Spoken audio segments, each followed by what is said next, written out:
Phone addiction today seems like the new sugar wherever you look. It's in your face, luring you relentlessly. Many individuals aren't aware of how gradually it depletes their energy and focus. Brainrot refers to that hazy, fatigued sensation after endless hours of scrolling that appears never-ending. For countless Americans, the phone is the first item they reach for in the morning and the final thing they check at night.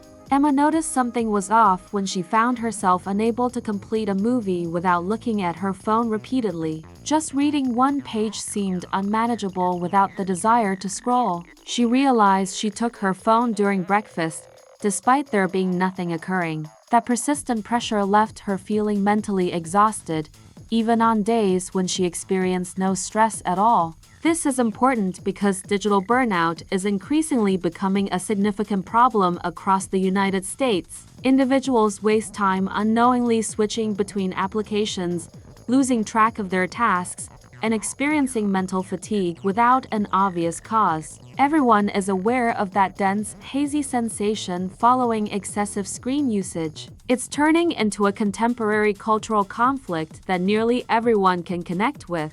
At that point, Emma resolved to push her limits by undertaking a 7-day no-phone challenge. Rather than merely fleeing from technology, she sought to comprehend what her mind might experience without ongoing stimulation. Her aim wasn't to escape her phone, but to restore her clarity and concentration. This challenge marked the beginning of everything that transformed in the following 7 days. What occurs when you remove the single item you handle more frequently than your toothbrush? I attempted to spend an entire week without my phone, and to be honest, the outcomes took me by surprise. It was like disconnecting a device that never turns off. The mental transition began much earlier than I anticipated. Hi all, Emma here. Welcome back to the Wealth Mindset channel, the space where we unleash the strength of a wealthy mindset. I'm thrilled to have you present today. Let's explore an idea that could transform the way you go about your everyday existence.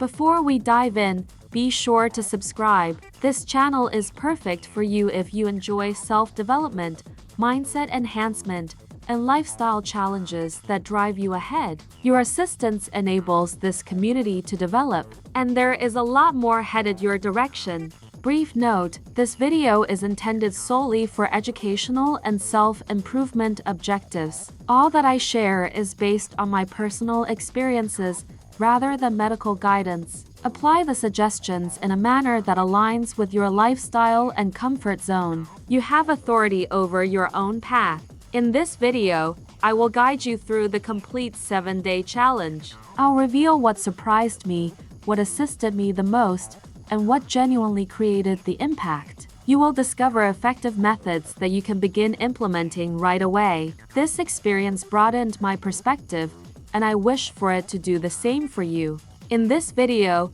we're exploring Digital Detox Week to reverse Brainrot. Remain until the conclusion to discover the easy steps you can begin today to regain your concentration. This challenge could be precisely what your mind has desired. Believe me, the conclusion is rewarding. The first day felt like taking off the training wheels from a bicycle. Everything abruptly felt unstable, as if I lost the very thing that kept me centered without noticing it. My phone was beyond a device, it had turned into the support I relied on during every silent instant. Without it, the world seemed noisier and oddly unrecognizable. The wall of boredom arrived quickly. Without my phone, each vacant moment seemed to last an eternity. Americans enjoy occupying micro-moments with scrolling, making it oddly uncomfortable to sit without any distractions. I became aware of how dependent I was on sound to escape the sensation of being still. I continued to grab for a phone that wasn't present. My hand nearly moved independently, like a reflex developed over years of practice. That phantom reach made me aware of how automatic my actions had turned. It was such a strong habit that I didn't realize it until the phone was gone. As the day came to a close, I began to observe something unexpected. The silence wasn't vacant, it was filled with sounds I had never heard before. My ideas seemed more pronounced, distinct, and somewhat chaotic, yet authentic. It was the initial moment I understood how greatly my phone silenced my inner voice. That realization marked the initial significant change of the detox. On the second day, it seemed as if my thoughts were striving for something elusive. My mind was unsettled, anxious, and perpetually seeking excitement. It was the psychological equivalent of wandering in a room without a purpose. I began to realize how quickly my brain anticipated dopamine bursts without any effort to seek them.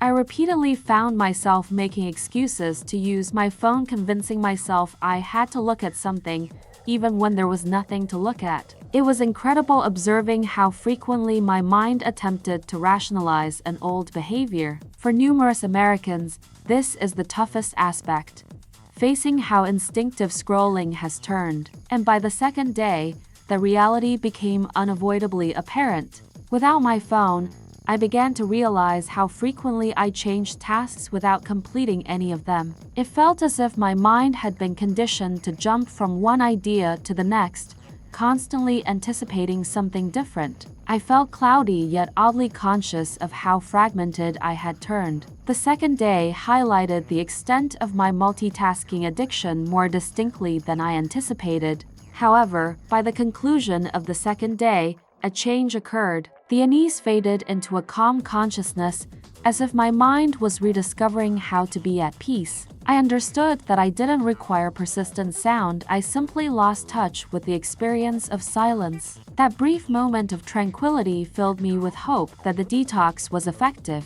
The third day arrived with urges that seemed nearly tangible. My thoughts kept conjuring up notifications that weren't real, like sudden bursts of expectation crashing over me unexpectedly. I was astonished by how intensely my body responded to something as trivial as avoiding a screen check. It helped me understand how significantly my phone influenced my daily routine. Without my phone, I was forced to confront my feelings instead of numbing them with endless scrolling. That unease was genuine. Little concerns seemed amplified, and the minor pressures I typically overlooked suddenly required focus. It wasn't enjoyable, but it was truthful, and honesty was something my phone had kept me away from. Suddenly, a change occurred. I began to observe the little details once more. The echo of my steps, the manner sunlight struck the wall, the break between inhales. These minute details felt oddly invigorating, akin to emerging from an extended digital haze. The world seemed to move at a slower pace, yet it was a positive experience. At the conclusion of the third day, a realization occurred. I experienced discomfort, certainly, but I also felt more engaged than I had in quite a while. My mind quieted down, and for a change, I wasn't fleeing from silence, I was embracing it. That small adjustment seemed like the onset of genuine transformation. On the fourth day, something unexpected occurred. I was able to concentrate once more. It wasn't flawless, but I sensed my thoughts calming into deeper periods of focus. It was akin to tidying up a disorganized space and finally having the ability to inhale deeply. I understood for the first time just how much digital distractions had been taking away my focus. It seemed like strengthening a muscle I hadn't exercised in years. I began reading for a short time without grabbing anything. I managed to complete a task without shifting to another one midway. That slight feeling of achievement reminded me that my mind wasn't damaged, it was simply overloaded. The calm times seemed distinct now. Rather than experiencing boredom, they sensed expansiveness for contemplation, for inhaling, and for simply being without hurrying to the next diversion. I felt more centered, as if my mind finally had space to expand.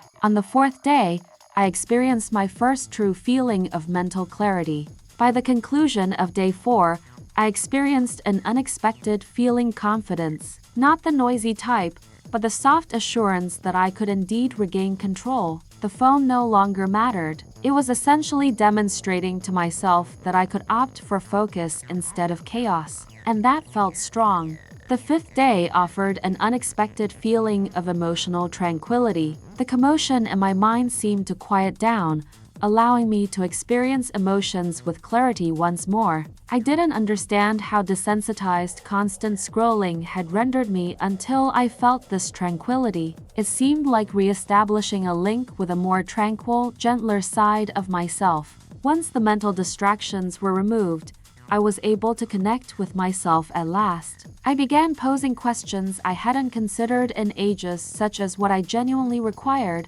how I honestly felt, and what I had been overlooking. It was almost like reconnecting with myself after being preoccupied for years. This clarity was an unexpected outcome of a no-phone challenge. I also became aware of the heavy emotional burden I bore since I never took the time to process anything fully. In the absence of an unending stream of content, emotions were able to find clarity and understanding. It felt stabilizing, as if someone had lowered the intensity of my internal landscape. The silence no longer felt frightening, it was soothing. At the conclusion of day 5, I felt unburdened, like a load I hadn't realized I was bearing had been removed. The tranquility didn't seem contrived. It felt deserved. It served as a reminder that peace isn't something you discover on your phone, it's something you cultivate within yourself. This challenge was aiding me in rediscovering it. Day 6 felt as if someone had finally pressed the refresh button in my mind.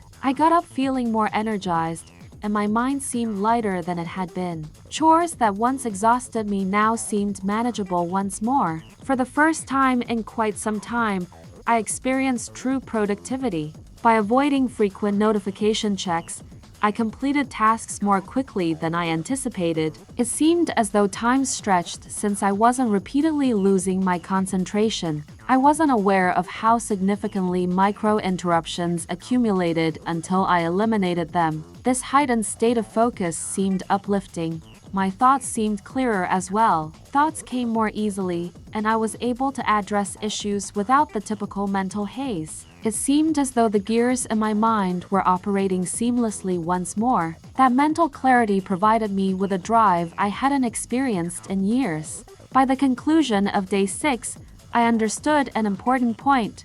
Productivity didn't stem from increasing effort, it was a result of eliminating distractions. With fewer mental tabs active, everything seemed simpler. This helped me realize how much mental energy I had squandered on endless digital distractions. Day 7 seemed like the end point, yet also the start of something fresh. I awoke feeling centered, clear-headed, and oddly proud of who I am. The desire to look at my phone wasn't entirely absent, but it no longer dominated me. For the first time, I sensed that I was the one in control, not my device. When I finally grasped my phone again, it appeared different, lighter, resembling just another tool rather than a lifeline. I didn't experience the urgency, the stress, or the immediate desire to browse. It was nearly surprising how ordinary it seemed following a week apart. I recognized I was no longer addicted, I was conscious. The most significant discovery was understanding how much I had overlooked in life. In the absence of continuous noise,